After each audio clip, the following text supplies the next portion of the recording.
Welcome to Edge of the Rabbit Hole. I'm Mike Ricksecker. With me, as always, is Vanessa Hogel and our chat shenanigator down there in the chat room, Shauna. We have a special guest with us this evening, Brandon Kreitzer, the Paranormal Road Warrior, who I've known for several years. Great guy. He's done a lot of great investigations, a lot of fantastic locations. He does a lot of charity work, so really looking forward to talking with him. We have a few things to get out of the way first, don't we, Vanessa? Yes, we do, Mike. I'm going to let you do the honors on this one, okay? Right. Well, as you guys well know, kind of like last week, right before the show, I think it was maybe that Monday, we hit 5,000 subscribers on YouTube. And, of course, we got to do a drawing for that. And, Brandon, I think you're moving some papers around. So we have the hat because we got the drawing to do. So you can see got a bunch of papers in there. And remember, the prize is the shirt. So somebody is getting that shirt. That shirt. The shirt. Right there. Yep. Or actually, it's not that. I actually put the option in there. You could choose. I'm sorry. You can get this particular shirt, or the "This is witch" or "I'm into witchy shit" shirt, or we have the "I'm just here for the coffee, Mike's morning mug" shirt. So whichever one of your choice. Shake it up good. Shake it up, shake it up. All right, here we go. I have a winner in my hand.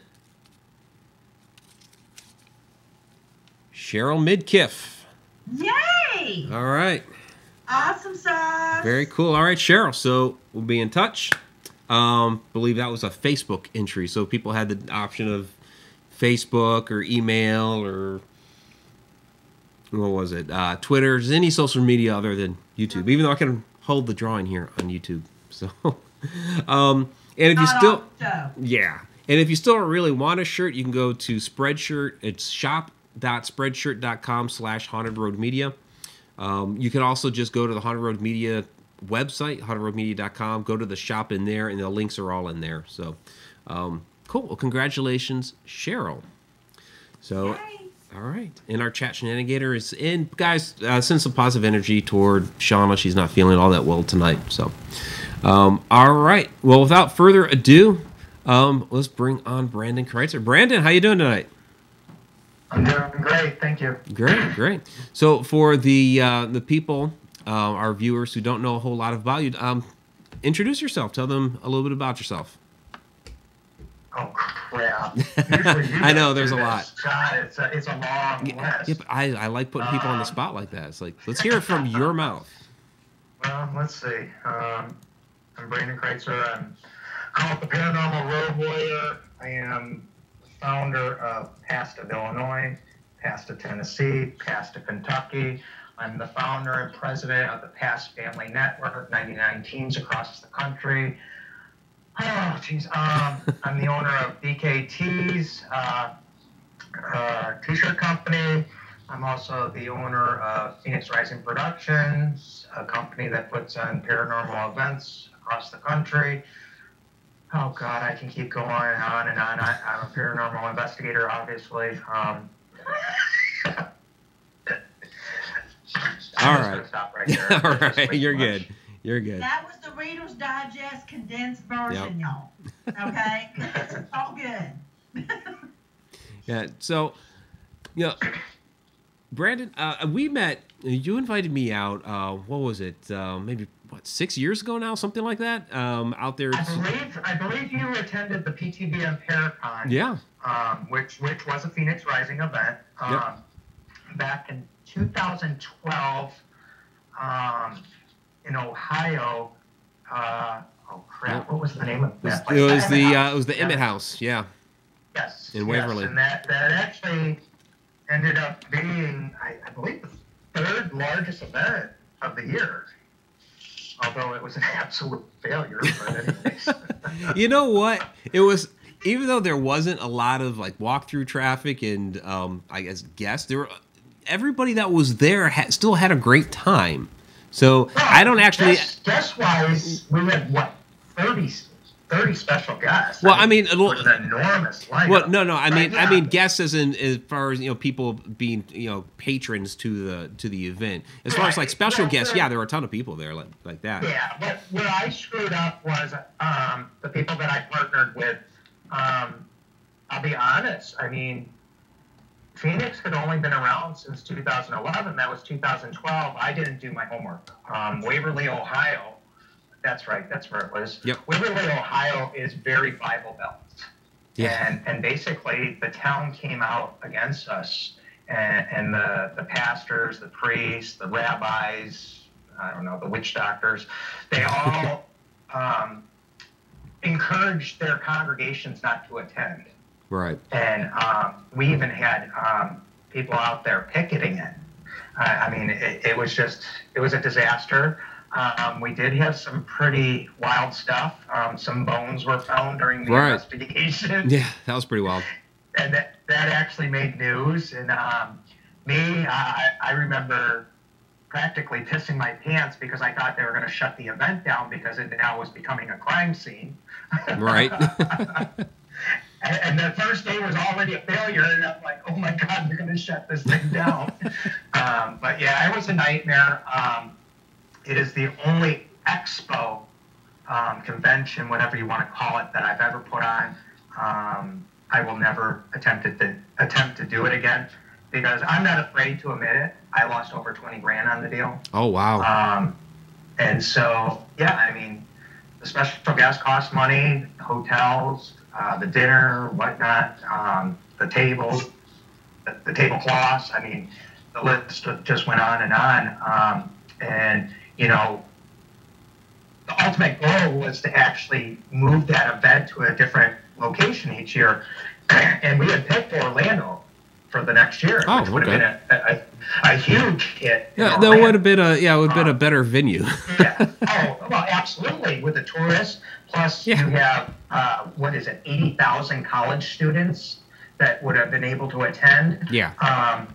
But the bottom line was, because I couldn't find the right financial backer, I was gun shy about pulling any triggers. So it was at that point in time that I vowed that I was never going to do another Expo. Now, this leads me into a very interesting question. It's actually twofold, so just bear with me here. One is you talk about the location that it was at, the area that it was at. I live directly in the middle of the damn Bible Belt here in Oklahoma, okay? Believe that. I know what it's like to have somebody not want to have anything to do with you because you're a little weird. My question is, first, on the first part of the question, do you think that maybe they were so gun-shy about it is the fact that places like that tend to have a lot of secrets, and that was pretty much proven by the fact that bones were found at the area that you were at?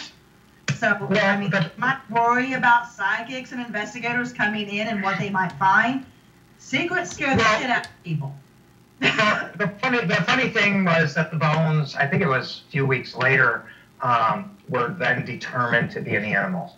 But the other thing that I failed to mention was I didn't do, being so green back then, I didn't do my homework and my research of the area. What a lot of people don't understand, Southern Ohio was hit so hard during the recession, and so people weren't spending the money either. So we had everything going against us. Myself, with the lineup that I did choose, everyone thought it was going to be an enormous success. You had a good lineup. 30 special guests. Yeah. 30 special guests. I mean, it was a huge lineup, and I think it was, like I said, the third, guest-wise, it was the third largest event of the year. And but it was a failure. Now, this leads to the second part of my question. Sure. I've only attended one Paracon, and it was in New Orleans, and I enjoyed myself immensely. I was one of the guests. I spoke on a panel. Mike and I are having a Paracon with Shauna in June in Alton, Illinois, and it's looking like it's going to do just fine. But my question is, because you were talking about the special guest, I know firsthand, speaking with other people, exactly how much that cost.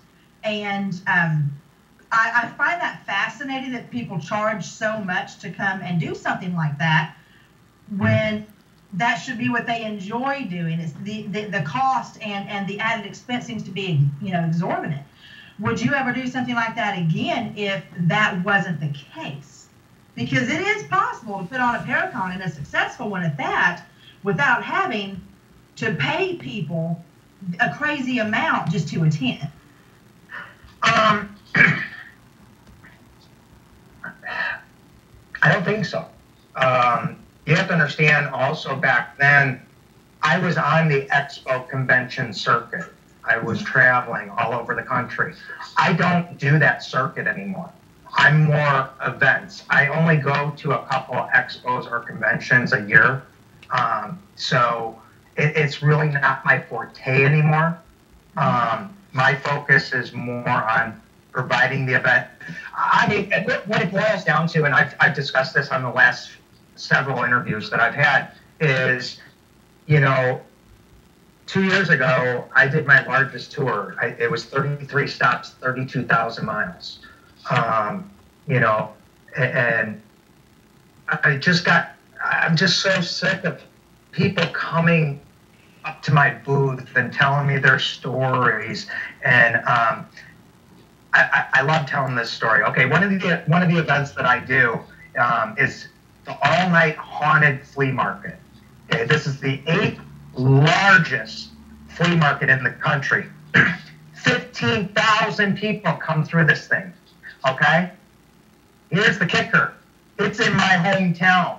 So I get pelted with all these freaking stories. And it's not that I don't want to hear people's stories. I just have this mentality, this attitude now. Instead of telling me about your stories, why don't we make memories together? I'm going to put on these events for you guys to join me. That way we experience it together, and I don't have to hear your stupid stories no more. But you know what's going to happen is they're going to come back around after you've had some sort of experience with them. Then they're going to want to tell the stories that you've had together. Like, hey, Brandon, remember that time when? That's what's going to happen. So, hey, need to throw out a quick shout out to Tom McNicholas, who gave us a $5 super chat. Thank you very much, Tom. Really, really do appreciate that. Super chats are awesome. So, thank you very much. So, Brandon, you were saying? What was that? What's that noise? Is that me echoing? No. I didn't hear anything. Oh, okay. Anyways, well, and the other thing you have to understand, so your viewers, listeners, understand is I retired for 2.5 years while my late wife battled her cancer. And since returning, when I was on the Expo convention circuit, I was speaking at all these events. I've only spoken once since returning from retirement, and that was at a breast cancer event. I'm done speaking. I'm done talking at people. So to answer, getting back to the question at hand, no, I don't think I would ever put on another Paracon. It just isn't me anymore. Okay.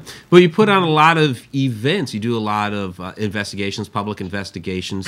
So you do have like the one that I went down there for, Old South Pittsburgh, last year. And you did have a little speaking bit at the beginning there. So you still have a bit of that FaceTime, and you are doing organizing these big hunts. So how's that going? It seems to be going pretty well. It's going great. I mean, I absolutely love. One of the things that I focus on in my life is how I can help people. And how I do that is, I have the Past Family Network, a network of 99 teams across the country, over almost 400 members. We help people all over, thousands and thousands of people all over the country with their paranormal needs. I help my charities. Well, what Phoenix Rising does is it helps me fulfill the public's wants and needs. They watch these shows on TV and they're like, man, I'd like to do that. Well, here comes Phoenix Rising. I provide that platform for them. And at the same time, I don't rate them. I made a commitment back in 2011 that I would not rate the public. You don't see $125, $150, $200 price tags on my events. So it's been going extremely well.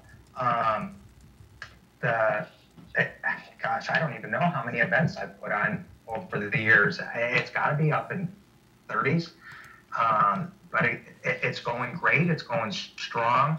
A lot of return customers always, because they have such a great time, because I do focus on that it being well organized.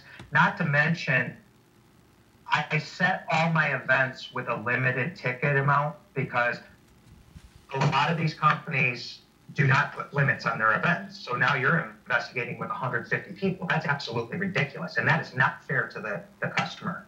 So like Old South Pittsburgh Hospital, I limit it to 30 tickets. There's 3 floors. That's 10 people per floor. And then they split up into smaller groups of 5. So now my events are more intimate. And that's what I focus on, and that's why we get the return customer base that we do. That's why, we get great reviews. There's nothing ever been bad said about any of our events. It's about putting on a quality and affordable event for the public, and to give them the maximum experience that they possibly can get. Yeah, I did an investigation at Moundsville with one of the teams I work with. $65, $70 a ticket, and I believe there was probably 200 people there. And that's crazy. Yeah, that's nuts. Crazy. You can't investigate like that. 90% were there simply to act like ghost adventures and be complete douchebags. And I mean, I'm surprised I didn't get thrown out, because I was straight up going to cut it. It was really. Mike will tell you, I do not allow that at my events. No. The rules are laid out right in the beginning. I explain. Look around. Zach Bagans is not here. We are not looking for the portal to hell. We are not. Looking You use those exact words too. Yeah. I know. I say it at every event, and I try to explain to them, we are guests. This is their home. And we show nothing but respect. And if I catch any of you guys taunting, you'll be out of here quicker than you can say Zach Bagans. No refund, neither. No. Yeah. No. And Mike's right. This is the exact spiel that I say at every event. But yeah, it just like I said, it's conducted like a real investigation. I think you can agree, Mike. It's the closest thing to a real investigation the public can experience. Yeah, it's it's a very well put together event, and I do want to say thank you to Tammy Heitzman for the $3 super chat, and thanks for the hearts down there in Periscope as well. But yeah, it's a very well put together event. The special guests that you have are fantastic. I think the way that you split up the groups works very well. They're all in different areas of the hospital. Small groups, not too big, and seems to work out pretty well. And excuse me, real quick, yay to Vicky, also in Super Chat. Oh, I missed one? Yes, you did, darling. We got Okay. Tom, we got Candy. Oh, yeah. Vicky Lawrence, thank you very much. Thank you very much. I think the reason why it is so successful, the events and the company itself, is what I do is I put myself in the customer's shoes. What would I want to experience? Yeah. How would I feel about paying this amount? What would I expect? And that's how I host my events and what I would want to see. I'm going to have to attend one of yours, because so far, public event-wise, I've done some overseas, and I've done one here, and I was not impressed by the one here. Not impressed. It was a sideshow. Yeah, see, I won't have that. We conduct, and you have to understand, most my special guests are past family members, and so they ain't there to screw around or put on a show.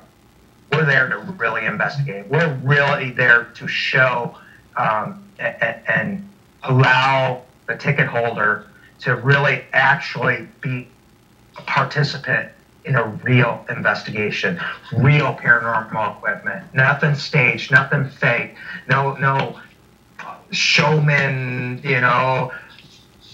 crap you see from Zach or Jason or whatever. Yeah, I know the group that I did. The group that I did with Marty. Basically, it was their investigation. The guests, the people that paid, for the tickets. It was their investigation, and we were there to guide. Maybe show how to use a little equipment, that sort of thing. And it seemed to work pretty well. Yeah, and the way it works. The other thing that's unique about my events, and you don't see this at a lot of places, is yes, you're with your chaperone guests for like the first 3-4 hours. Then the rest of the night is a free for all. Right, it's a free for all after that. Yeah. Yeah, because you're now acclimated with the location, so you know where to go. But I mean, I tried to look at how I would want to see an event that I'm paying for go. And I don't tolerate any BS, and I'm not here to put on a show. And I say it right in the beginning, I don't know what's going to happen. However, because of the locations that I do choose for my events, 99.9% of the time, something's going to happen. And so, knock on wood, I have that in my favor, but I do say it in the beginning, I don't know if anything's going to happen, but I also talk to everyone and try to show them how to focus, better so that they get the personal experiences.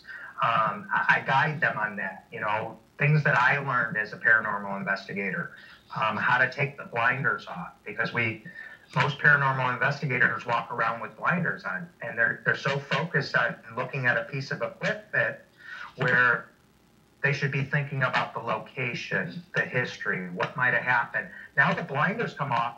Now the personal experiences start happening because you're not focused on one thing. Right.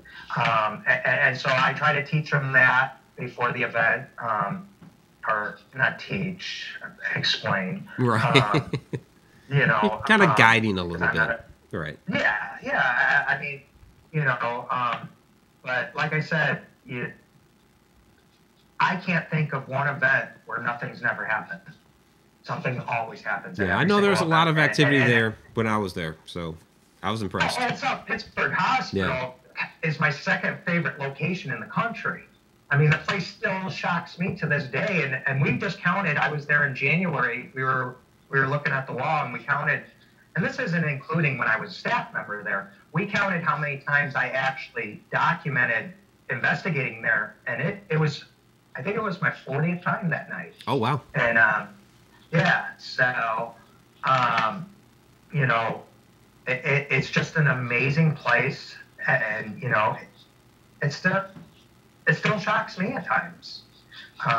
And like I said, never does anybody walk out of Old South Pittsburgh Hospital with not experiencing something? Yeah. And that's why I host so many events there. Like I said, it's all about location. I can find the most scariest looking place, but if they don't experience something, they ain't ever going to come back to another event. So I better pick a location that I know is active.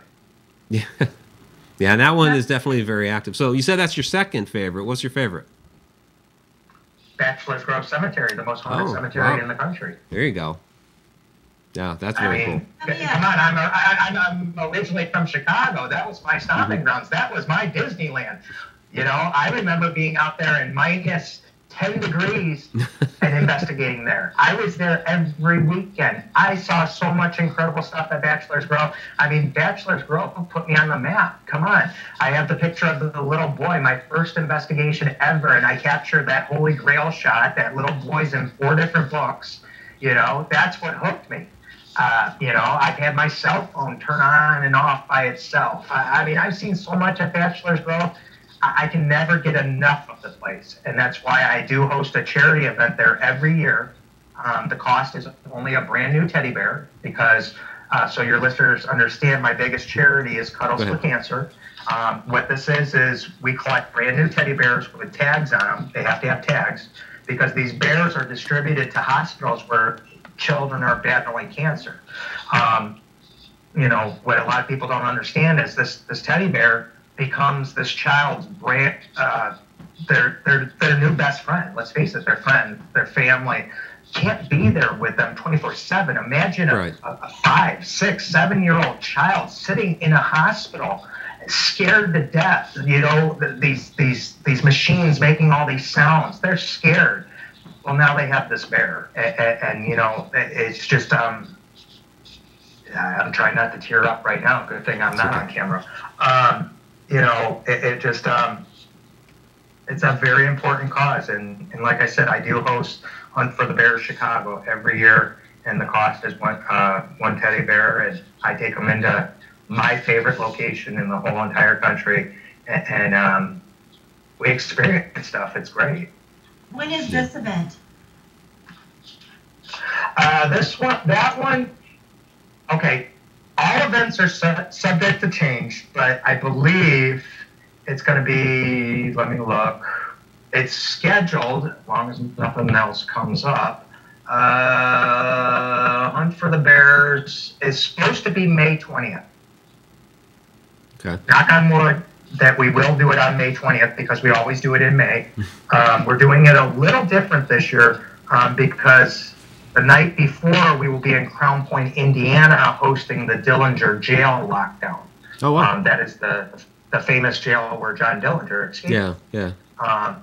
And so, because it's only an hour from Bachelor's Grove, the way it's supposed to work is I do that Saturday night and then shoot them over to Bachelor's Grove, and we do a daytime investigation over there for a few hours. It's usually, we usually go 11 to 3. Where is Bachelor's Grove at in That is in Midlothian, Illinois. Yeah, it's in the Chicago area. Yeah. So it's in Tom McNicholas's territory there. So we do have a couple things from the chat room. So one was from Shell Clark. Could we send teddies from the UK over to you? That is a great question. That is something we are currently working on right now. Trying to get a shipping address for this because currently right now I collect the bears at my events and when I do tour stops. That is something we are working on. So basically what I would say at this point in time, just stay tuned. We are working on that. Well, hey, you get an address. Give it to me. I'll post it on all of our stuff since, it's definitely something fantastic to support. So, yeah, you get an address. Yeah. We'll put it out there to our viewers. Well, and let me just put this in real quick because I might be able to make that event in May. It's only a 12-hour drive from me. I'm going to be in Ireland in March, so it is much cheaper for people if they wanted to mail stuff to me to Ireland. I can give them the last location I'm going to be at. They could mail it to me in Ireland, and then I can get a bag and put the bears in a bag and check them at the airport. You're going to end up with like 50 bears. No, it's not going to be 50 people, but you know what I mean? Or I could mail them from Ireland to my house and bring them. I have a lot of friends in England. So if they wanted to do that, it would be quite easy for them to get them to me. And like I said, I'm hoping that we're going to do that Hunt for the Bears on that specific date. Obviously things come up. It may get moved to a different date. But I do try to do, this would be the 3rd annual Hunt for the Bears Chicago. So as it stands right now, it's set for May 20th. Cool. But on June 9th. Okay. June 9th, I will be hosting my other event. Okay. Yeah. June 9th is ours, so that's what she's saying. June 9th is ours. Yeah. So a couple other things from the chat room from Michelle Hamilton. Can you tell some stories from Bachelor's Grove? Oh, wait. Where do you start? Well, like I said, several times I turn off my cell phone and all of a sudden it turns on. I remember one time I was sitting in the creek trying to listen to I was on a rock in the middle of the creek, and I was trying to listen for the little girl that cries down by the creek, the stories. And all of a sudden my cell phone came on, and I almost fell in the creek because I jumped. I was so shocked. Gosh. Well, I mean, last year was pretty cool during the hunt for the bears. We were out. What a lot of people don't understand, and Bachelor's Grove Cemetery is out in the middle of the woods, okay? You have a cemetery that I believe was 122 plots. There are only 13 stones left. It's been so vandalized, the Satan worshipers were in there in the 70s and whatnot. Well, they finally really started cleaning up Bachelor's Grove. But what people don't understand, it's not the cemetery that's haunted. It's the woods that are the most haunted. Right. And there are a couple foundations. There's no documentation of houses ever being back there, but there are foundations back there, and they are the most active. We were at one of the foundations during the hunt for the bears last year, and it looks like an old grain silo foundation, and the millimeter started just climbing, and we're in the middle of the woods, and that thing shot up. I don't even know what it got up to, 3 or 4, 4.0 or something. And we were doing a spirit box session too. And what was incredible was there's a video on my team page. I think it was back in 2010, 2011. And I was talking to the same spirits, and they confirmed it and everything. So it was just like, wow, that was cool. Now I will say this, and I've admitted it. I've only trespassed once in my life, being a paranormal investigator. I had to see Bachelor's Grove at night. And I had to. Holy crap. Crazy at night? Crazy. Oh my gosh. There were red balls. We were seeing white streaks of light. Nice. It was just crazy. Unfortunately, the creek, because we went while it was sprinkling, that way the police wouldn't really be patrolling it. But the creek was too high, so we couldn't cross the creek to get to the foundations. I could just imagine what the foundations were like. But like I said, I've only trespassed once. I had to see the cemetery once. Okay. I just had to. I mean, it kept me up at night, wondering what it would be like at night. And so I don't endorse trespassing. Neither do we. If you remember Ron Fabiani from the Paranormal Cops on A&E, very good friend of mine, I had him on my TV show, and we were sitting next to each other, and he was telling me about how he went to Bachelor's Grove at night, and I looked at him, I said, and we're live. I'm like, how'd you get in there at night? He goes, and you know Ron, the way he talks, I walked in there. What? I can see that, and you're a cop. I have an odd question for you about that cemetery. And you know what? It's odd, and so if it doesn't mean nothing, that's fine. But when you've been, not in the cemetery, but in the surrounding woods, more toward the northeast, did you find car parts? Like old cars? No. What looked like it used to be a road, like not a paved. Whoa. Let me stop you right there.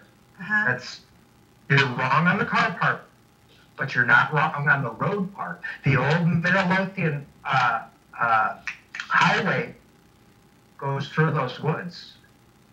There's car parts there.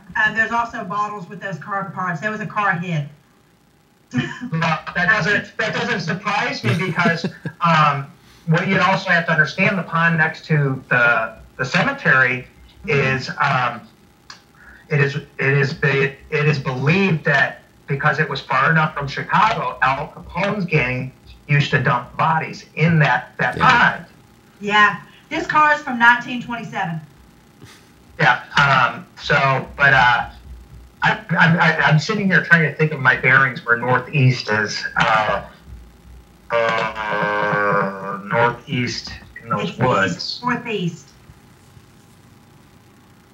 East, northeast. It's almost a direct line, middle line from if you were to see go ahead. They may be there. I just never saw no old cars, but the old road does go through there. I mean, it's very covered with trees and dirt, but there haunted road. There are what's that? So it's a haunted road. Yeah. So haunted road media. Right. Yeah, there is, and there's near where the car is, about maybe 25 to 30 meters away, is it's a foundation like what you were talking about. It's a little further set deeper in the woods, but it looks like it would have only been a 2-room, and it was an area where those that were moving liquor back and forth in Prohibition, it was one of the stopping points. And it's on that, it's right along that way, about 25 to 30 meters off what would have been that road. Holy shit. That is funny that you say that, because I haven't had this conversation, because you have to understand, not only do I do the hunt for the bears, but back in the day when I had my team in Chicago, we used to host fan days and allow our fans to come. And I always said, because of this house and this, it looks like a corn silo. I always said, I wonder if they made liquor back here. They did. See? I got a little gift too, I guess. That's Vanessa for you. I know I do. But anyways. But no, it's funny you say that, because I've often said that, because there is no documentation of those foundations. Why the hell would there be like a corn silo back here? Think about it back then. Al Capone and alcohol kind of makes sense. It's back here. Absolutely. They made gin. And actually, if you can be downwind from it, I know this sounds really weird, but when you are standing on the right side of the cemetery, going into the woods, if you stand there, keep in mind, I've never been there, okay, but I can smell it right now. If you stand there and the wind blows just right, it's like a guy is standing next to you and you can smell gin on his breath. There's a very sour smell that comes from that area when you're downwind from it. And that's just kind of that remnants. It's very weird, because when I'm sitting here and I'm looking at the area right now, and there's these little orange, like you call them little suns, okay? I mean, it's like little suns in the forest. These little bitty orange sparks. That's where they stood around and they had their cigarettes, non-filters. There was no filters on these cigarettes. And so there's this very strange kind of sour, smoky smell that comes through it. And you're going to have people that talk about a smell in those woods. A lot of smells in those woods. And there's at least around this same area where this foundation is, there's at least the remains of 15 men. Yeah, Tom McNicholas in the chat, and he is still currently living in the area, says that there was a house there that burned down. I don't know about that. I never heard that story. Awesome sauce. Now, I will say this. What's also cool is whoever asked that question. That was Michelle. Okay, Michelle. And I point this out to anyone that I take to that cemetery in the woods. When we get in the woods, I will stop them dead. And I'll tell them, listen, do you hear any birds? Do you hear any animals? It is one of the most eerie silence you would never expect in the woods. It is crazy. Interesting. I'm not surprised. I have yet to go to Bachelor's Grove. It's like one of those bucket list items. Definitely need to get there one of these days. We need to set it up. Me, you, and Shauna go. All right. We got a lot. Let's all of go. those. Let's all go. Maybe you'll get the Paranormal Road Warrior to come back home. There you go. Show us around. Because then you would have the tour guide because you'll never find the foundations. That's right. Oh, I'll find them. No, Vanessa will find them. Right. So I now, talked to the dead folks. yeah.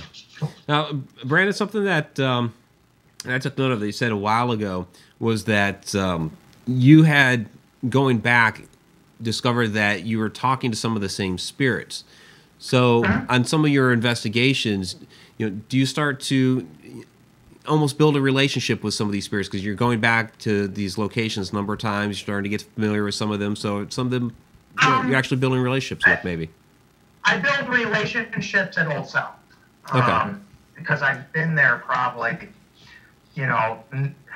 with being a staff member there, I probably was there 60, 70 times. The spirits do know me at Old South. Mm-hmm. There's no ands, ifs, or buts about it.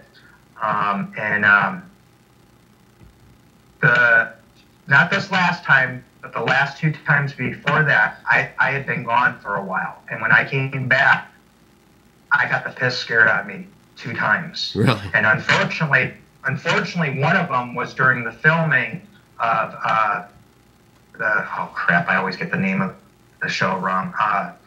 Journey into the Paranormal Journey into the Unknown. It's a Amazon Prime TV show, and we were filming that night. And we were in the ICU unit, and I said, I'm going to try something. I haven't done it in here. And I was using a trigger EKG sounds with flat lines. And all of a sudden, on the door next to me, and I just like, what the F? And he's like, you want to check that door? And I'm like, no. And it must have been maybe 5-10 minutes later, Joe was like, that was really cool. If you could do that again, that'd be so awesome. Yeah. And you see me on the TV show, I get up. I kicked that door open because I had had enough, because I thought someone was screwing around with us. Right. And I was freaked out because I had been there so many times and never experienced anything like that, So yeah, it ended up happening one more time. So that was that time. Then the next time I was investigating with Jessica Muser. She's an American Idol star. She got 3rd place, whatever. And we had something thrown in James's area. Okay. And I had never experienced that. We were talking about one of the other spirits. Mm-hmm. And I wasn't taunting or anything. We were just talking amongst ourselves, laughing and joking. And all of a sudden, bang! And something was thrown and it hit metal. And I was just like, I'm done, because I don't deal with angry spirits. Right. Yeah, they know who I am.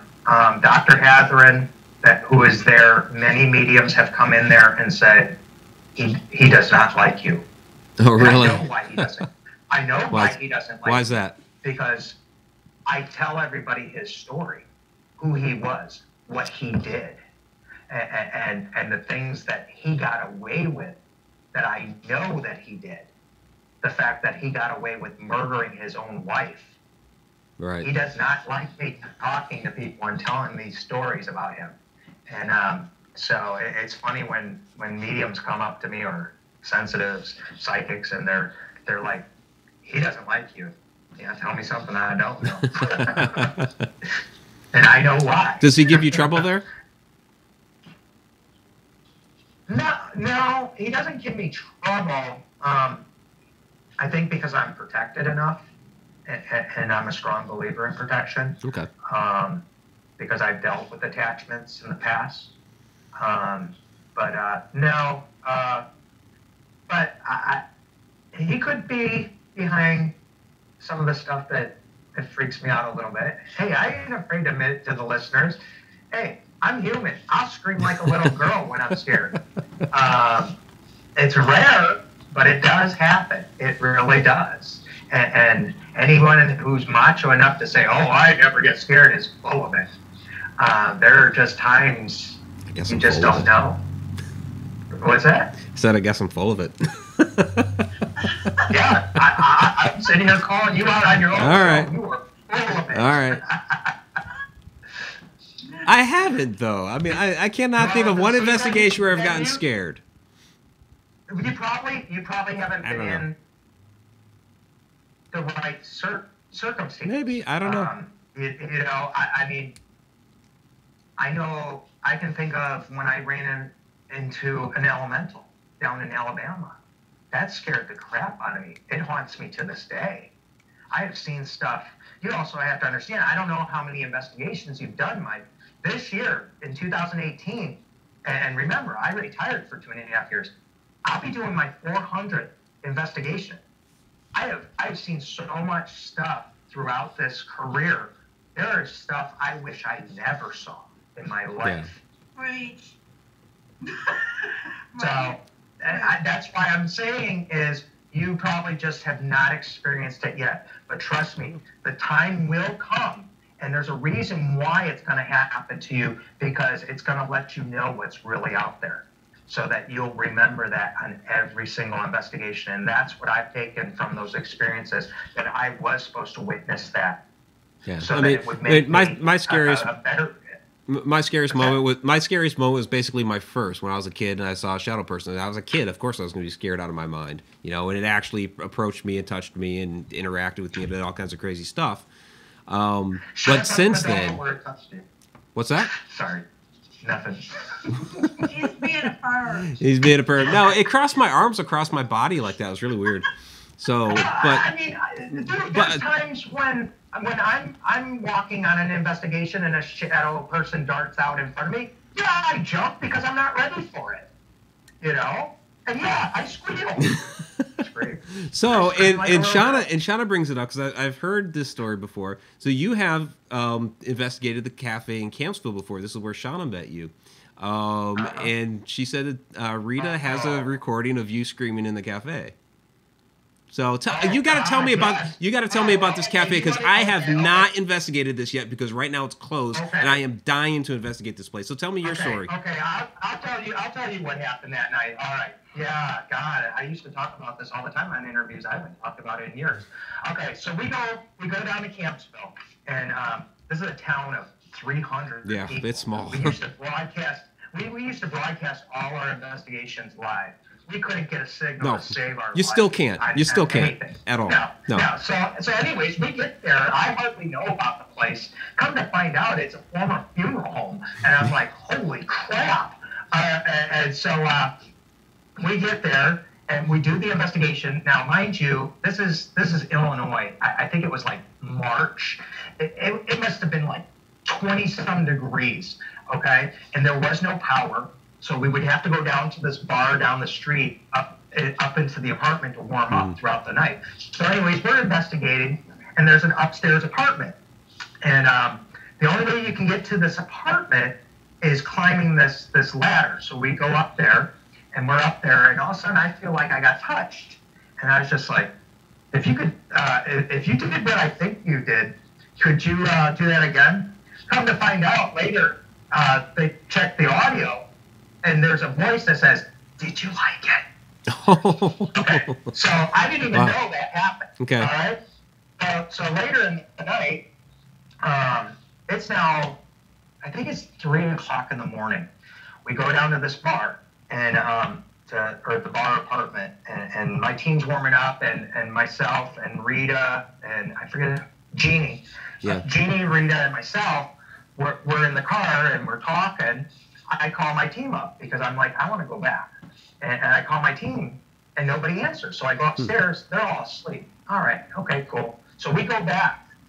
Now, mind you, we're freezing our butts off.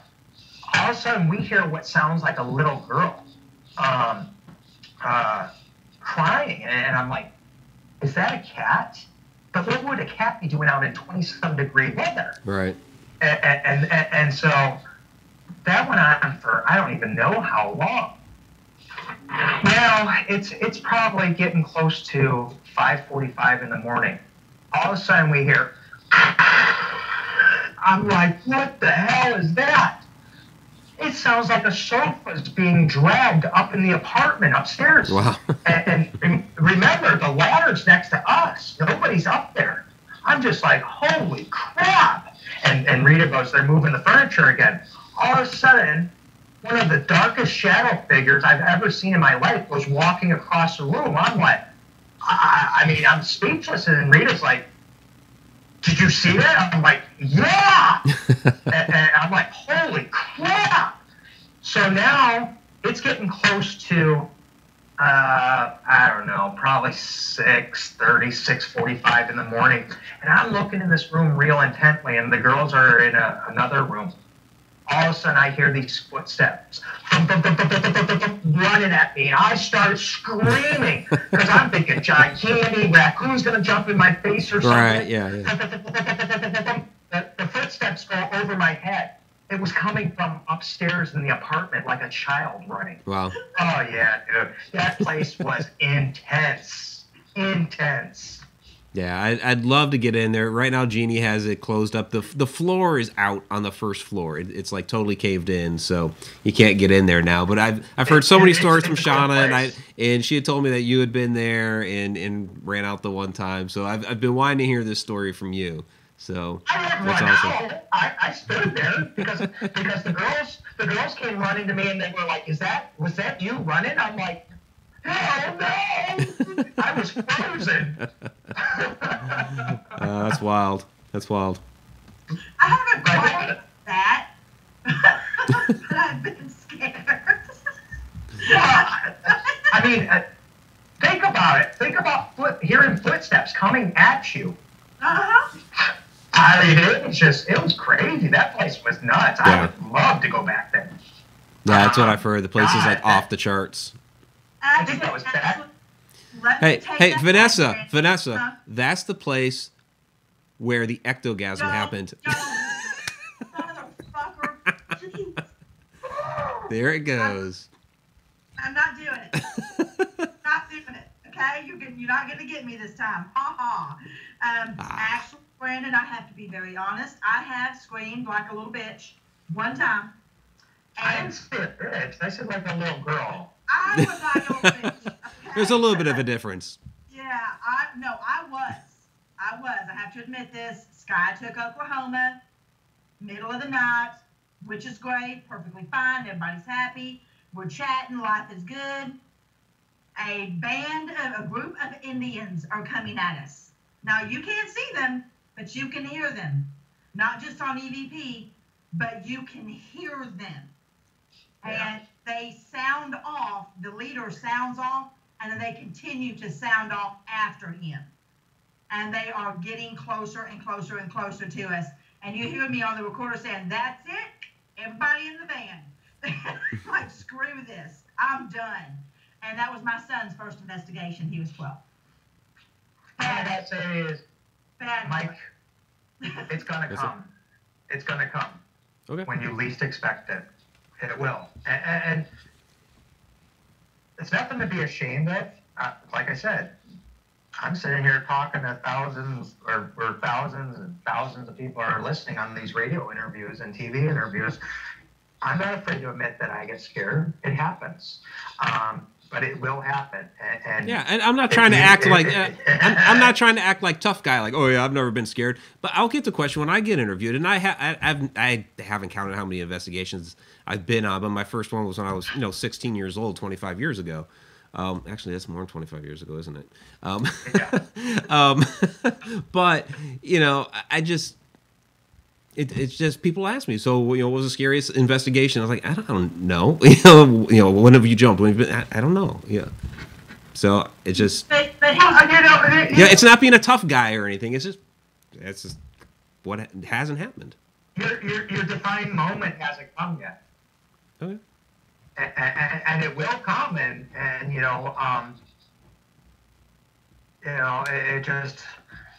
it happens, and I have been on investigations where some scary stuff really does happen. And like I said, there are things that I honestly wish I'd never seen. But what I can take from it is to learn from it. Yeah. And what it's done is it's made me a better investigator and more aware of how to protect myself, protect my teammates, how to protect others, how to protect the public during my events. But it will happen, and your moment just hasn't come yet, and it will. And I can't wait till it does. Okay. It also teaches you that there are some things you can't protect from. That's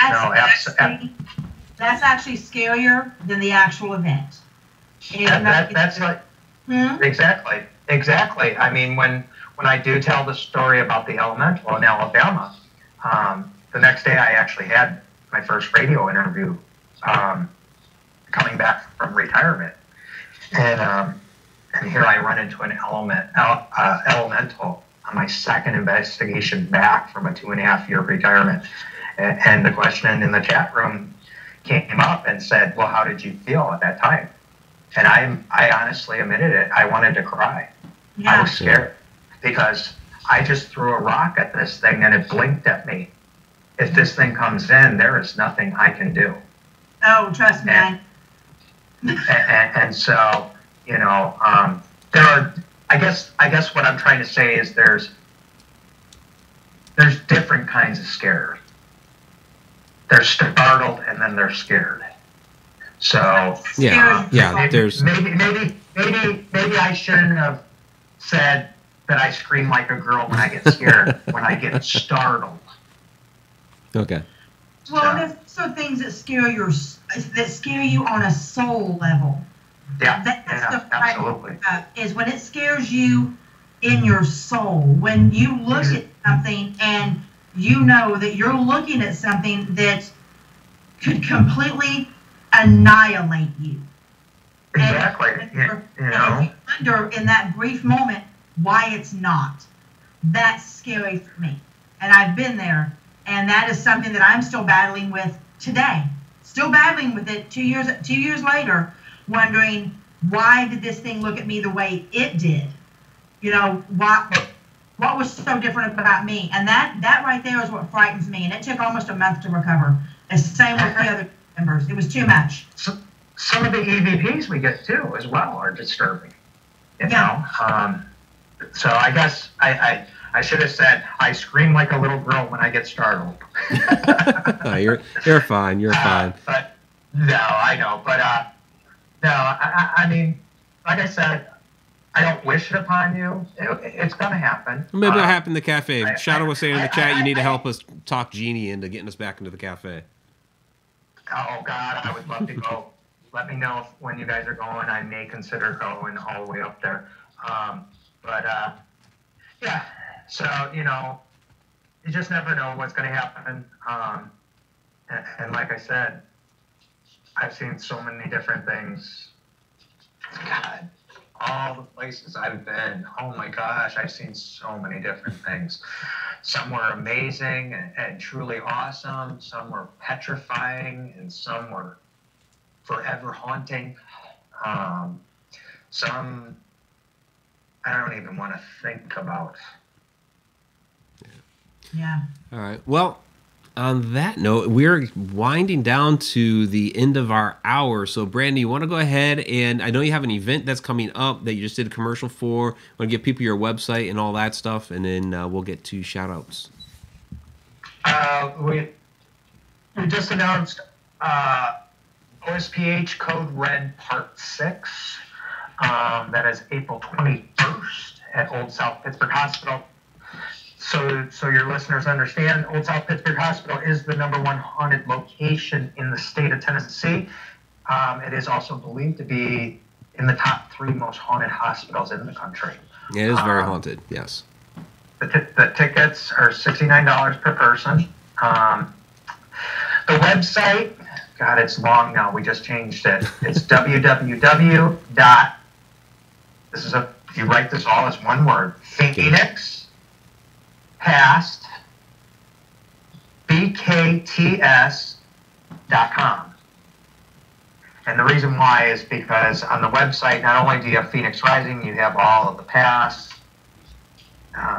past family and all that. So, anyways, if you go to click the tab Phoenix Rising, you can go to Phoenix Rising events and look at all of our events, what's up for sale, where future events are going to be, where we might be in the country, we may be in your neck of the woods. Otherwise, you can contact me on there. On Facebook, I have a public page, the Paranormal, Brandon Kreitzer, the Paranormal Road Warrior, or you can go to my team page, and that is past of Kentucky, Illinois, and Tennessee, or past of Kentucky, Tennessee, and Illinois, or you can go to the past family page, and that's pretty much how you can reach me. Awesome. Fantastic. Well, I really do appreciate you coming on the show. Let's get to some shout outs real quick here. First, of course, our chat shenanigator, Shauna, for taking care of the chat down there. Also really want to thank Tom McNicholas, Tammy Heitzman, and Vicky Lorenz for the super chats tonight. It was absolutely fantastic. Really, really do appreciate those. And also our Periscope peeps down there, thank you for the hearts. Really do appreciate that. So other shout outs that we need to give. So Donna Gorton, one of our Cheshire cats in there tonight. Thank you. Pungai Fungi, thanks for joining us again. Robin Gaffner, thanks for joining us tonight. Beyond the Light Network. So Chuck Banks, all right. Jody Brewer, thanks for joining us tonight. I know that you've been wanting to come out and haven't been lately, so good to see you. Andrew Cox, thank you. Bethany Warner, thanks for coming out again. Tim Schoon, hey, we just met the other day over, I guess, chat, so thank you for coming out. Carrie Parrish, thank you again. There's Vanessa with all the hearts. Beat3 Airspace, another one of our great Patreon patrons, as well as Tom McNicholas and Grizz. There's Grizz right there. Thank you very much. Bridget Willis, thanks for joining us tonight. Diane Hilbert, thank you as always. X-Group Home Kid. Thank you, Luli Tubi. Thank you, Discord Threads. Zippy Davis. Zippy is like always one of the first ones here. Cheryl Midkiff. Hey, our winner of the t-shirt. Congratulations. And thanks for joining us tonight. Jen K. We're not forgetting you. I see you down there. Yeah. Well, it happens sometimes. If we forget anybody or miss somebody, it's not on purpose. It's just a lot of people in chat. So, Ether Shadow, thank you very much. Lynn's White, I think you were in both Periscope and here, as well as Tom was in both. The two of you are usually in both, so we appreciate that. So I got Ether Shadow, there was Bethany. Chipper Terry, thank you. Paranormal Fan 11, thanks for joining us tonight. Lynn, yeah, first time here. Remember you from Renee's show. So cool. Good to see you. Jessica Shea, thanks for joining us again tonight. Alan Wurtzbaugh, thank you too. See anybody else? I could scroll up a little bit, but I think we got a lot of people here. There is Jen, just plain Jen, not Jen K. So we have two Jens. Sean Gilmore from Ectovision Paranormal, thanks for joining us again tonight. Sean's an awesome dude. And anybody else, go ahead and throw it in there real quick. And Stardust and Michelle Hamilton. Yeah, Michelle's going to be there at our event in June as well. And Lori Cross, no kidding, like high school classmate Lori Cross. Awesome, great to see you out here. Very cool. So, all right. I guess that will do it for our show. Brandon, again, thank you very much for joining us tonight. Really do appreciate it. And we'll have to have you out here again and do some investigating again. Sounds good. All right. So, everybody, have a great night. Stay tuned for Inside the Upside Down. Coming up next, we're going to be talking about haunted roads because, we're Haunted Road Media. So, there you go. We'll see you in a few minutes. Yeah. Bye.